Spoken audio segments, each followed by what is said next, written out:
Poliisi ekutte omuntu omu mu bulumbaganyi obukoleddwa ku kibuga Kampala enkya ya leero ku kirebe kya poliisi mu Kampala ekya Central Police Station awamu ne Kuraja Chambers ku Parliamentary Avenue. Okusinziira ku mwogezi wa poliisi mu ggwanga Fred Nanga, ono akwatiddwa alina akakwate n'abatujja basatu abeetulisizzaako bbomu enkya ya leero mu Kampala era nga bamukutte ne bbomu bbiri mu maka ge Nansana. Ono erinnya lye tumanyi lye lya Moze yabadde agenda okutulisa bbomu ey'okuna jacket suicide bomb owokuna.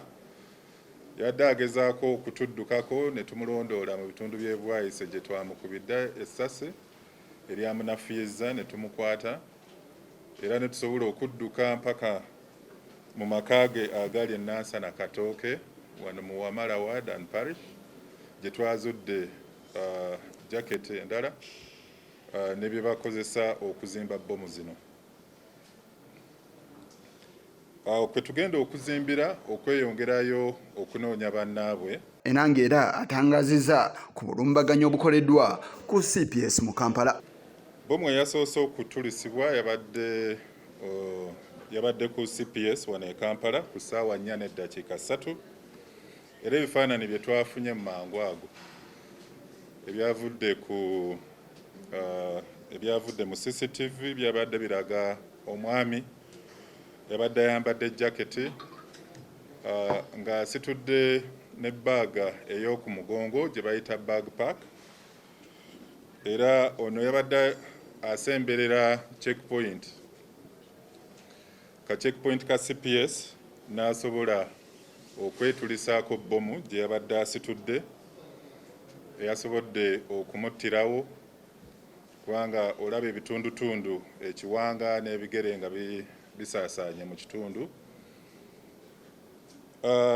Amaanyi ga bbomu gasobodde okukosa abantu ababadde wakati wa checkpoint ne ofisi yaffe eya counter eya CPS. Abantu 17 be basoose okulumizibwa ababadde wakati awo mu buufu bwe bumu era alaze n'ebibadde Kuraja Chambers. Eyokubiri ebifaananyi tugenda biraga nti bano abatujju babadde ku pikipiki za mirundi ebiri era nga beefuula nga aba boda era olwatuuse ku kizimbe ekya Raja Chambers ne ku Jubilee Insurance ku IPS nabo ne batulisa bbomu ze babadde bambadde wali ku Parliamentary Avenue. Bbomu zino zabatiddewo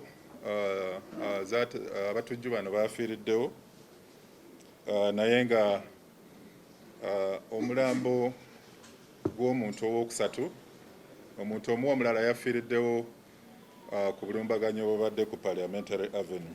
Ono alaze omuwendo gw'abafudde era n'alaga nga bwe batasobola kwanja mannya g'abafunye buvune awamu n'abafiiridde mu bulumbaganyi buno. Nti wano wetwogerera bannayuganda 3 be baakafa, abatujju 3 ababadde mabega w'ekikolwa kino abeetulisizzaako bbomu 3 bafudde, bannayuganda abalala 33 bafunye ebisago 5 mu bo. Ebisago bino by'amaanyi era bali mu kitundu bali mu ddwaliro eddene obw'ekkulu ery'e Mulago. Obulumbaganyi buno era babukwasaganyizza ku bannalukalala aba ADF. So kino kiraga nti abajambula bano abalina akakwate ku ADF bakyalina obwagazi obw'okutuusa obulabe obw'amaanyi ku bannayuganda. Twakyogerako emabegako eri ne tutegeeza bannayuganda nti buno obulabe buliku buli ffenna. Ono alaze bbomu zino engeri gye zikolebwamu okuviira ddala ku ezo ezasooka. Bulabe obuli awo bw'osobola okusaanyaawo amangu kubanga ebintu bye bakozesa bye bintu bye tutunda bulijjo mu butale. Ebisumaali, amasasi ag'eggaali, shrapnels ebikozesebwa mu scrap, balina chemicals, balina battery, amasimu, bino byonna bye bakozesa mu kuzimba bbomu zino ze bambala mu jaketi oluusi ne zibatwalira mu backup. Okuva obulumbaganyi bwa bombu bwe bwatandika omwaka guno, buno obwaleero bwe bukyasinze okufiiramu abantu abangi awamu n'okwonoonwamu ebintu. Issa Kigongo ku lwa Channel 44 olweggulo.